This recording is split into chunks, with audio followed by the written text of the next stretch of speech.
আপনাদের সঙ্গে রয়েছি আমি সারদা, আমার নতুন ইউটিউব চ্যানেল সঙ্গে সারদায় আপনাদের সকলকে স্বাগত জানাই।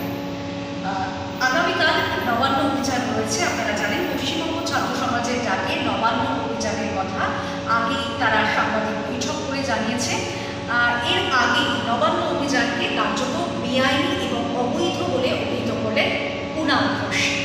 আজ সকালে সাংবাদিক বৈঠক করে তিনি জানান যে এই নবান্ন অভিযান আর কিচ্ছু নয়, শকুনের মতো লাশের রাজনীতির চেষ্টা হচ্ছে। এবং এরই পাশাপাশি তিনি জানিয়েছেন এই নবান্ন অভিযানে পুলিশের অনুমতি নেওয়া হয়নি, এই নবান্ন অভিযান কার্যত বেআইনি এবং অবৈধ।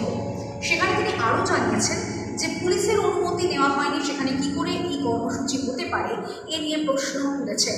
রীতিমতো বাংলায় অরাজকতা তৈরির চেষ্টা করা হচ্ছে, রীতিমতো বাংলায় নাশকতা তৈরির চেষ্টা করা হচ্ছে, এমনটাই অভিযোগ এনেছেন তৃণমূল নেতা কুণাল ঘোষ। এরই পাশাপাশি তিনি জানিয়েছেন যে বারবার আরজি কাণ্ডের জেরে মুখ্যমন্ত্রীর ইস্তফা দাবি করা হচ্ছে, কিন্তু সেখান থেকে দাঁড়িয়ে তিনি বাম জামানার সঙ্গে সিপিএম জামানার সঙ্গে তুলনা করেছেন এবং কুণাল ঘোষ স্পষ্টত জানিয়েছেন যে সিপিএম জামানায় একের পর এক ঘটনা হয়, কিন্তু তারপরেও জ্যোতি বসু কিংবা বুদ্ধদেব ভট্টাচার্য তারা কেউই ইস্তফা দেননি। তাহলে কেন মুখ্যমন্ত্রীর ইস্তফা দাবি করা হচ্ছে? সেখানে দাঁড়িয়ে মুখ্যমন্ত্রীর ইস্তফা যদি দাবি করা হয় বারবার, সেখানে কিন্তু রাজনৈতিক খেলা হওয়ার হুঙ্কার দিয়েছেন তৃণমূল নেতা কুণাল ঘোষ। এবং তিনি বারবারই বলছেন যে যেখানে আরজিকর কাণ্ডের তদন্তভার সিবিআই গ্রহণ করেছে, যেখানে সুপ্রিম কোর্টে মামলা চলছে, সেখানে কিভাবে এই আরজিকর নিয়ে নবান্ন অভিযান কর্মসূচি হচ্ছে, কারা ডাকলো এই নবান্ন অভিযান, সে নিয়েও কিন্তু একটা প্রশ্ন উঠছে। ইতিমধ্যেই বিভিন্ন রাজনৈতিক দল তারা প্রশ্ন তুলেছেন যে এই নবান্ন অভিযান কারা করছে।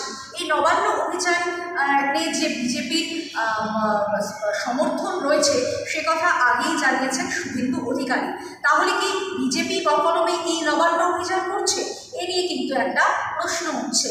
14ই আগস্ট রাতে যেভাবে নাগরিক সমাজ জেগে উঠেছিল, যেভাবে সাধারণ মানুষ জেগে উঠেছিল, এই আরজিকর কাণ্ডের প্রতিবাদে যে জনমত তৈরি হয়েছিল, সেই জনমত দেখেই কি বিজেপি এই নাগরিক একটা সমাজ তৈরিতে আবার সচেষ্ট হলো এই নবান্ন অভিযানকে সমর্থন করে? এ নিয়ে কিন্তু একটা প্রশ্ন উঠছে।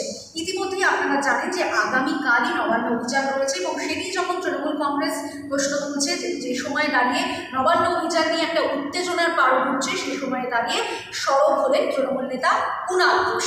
যদিও এর আগে অতীতেও দেখা গেছে যে তৃণমূল কংগ্রেস তারা মহাকরণ অভিযান করেছে, তখন কিন্তু কোনো দলই কিন্তু সাধারণ মানুষের কি অসুবিধা হবে কি না অসুবিধা হবে তার কথা চিন্তা না করেই কিন্তু যে কোনো রাজনৈতিক দলই কিন্তু তাদের স্বার্থের কথা ভেবেই তারা কর্মসূচিতে বা অভিযানে নেমেছে। তাই তৃণমূল কংগ্রেস যে প্রশ্ন তুলছে, সরব হচ্ছে যে সাধারণ মানুষ তাদের অসুবিধা হবে, ছাত্রদের আগামীকাল পরীক্ষা রয়েছে, সেক্ষেত্রে অসুবিধার সম্মুখীন হতে পারে স্কুলের ছাত্ররা। সেখানে দাঁড়িয়ে কিন্তু দেখা যায় অতীতে তারাও এই অভিযান কর্মসূচিতে নেমেছে এবং সেক্ষেত্রে কিন্তু সাধারণ মানুষের কথা ভাবা হয়নি। প্রত্যেক রাজনৈতিক দলই তারা নিজের স্বার্থের কথা চিন্তা করেই, নিজের স্বার্থ সিদ্ধির কথা ভেবেই কিন্তু বিভিন্ন রাজনৈতিক কর্মসূচি করেছে। কিন্তু আমার যে আবেদন আপনাদের কাছে, প্রত্যেকের কাছে এবং রাজ্য সরকার এবং বিরোধী দল প্রত্যেকের কাছে, যে আগামীকাল যে নবান্ন অভিযান হতে চলেছে তাতে যেন কোনো মানুষ আহত না হয়, কোনো মানুষের যেন প্রাণহানি না ঘটে, এমনই কিন্তু একটা আবেদন আমার তরফে রইল। এবং অবশ্যই আগামীকাল নবান্ন অভিযানের দিকে আমার নজর থাকবে আর আপনারাও আমার সঙ্গে থাকবেন।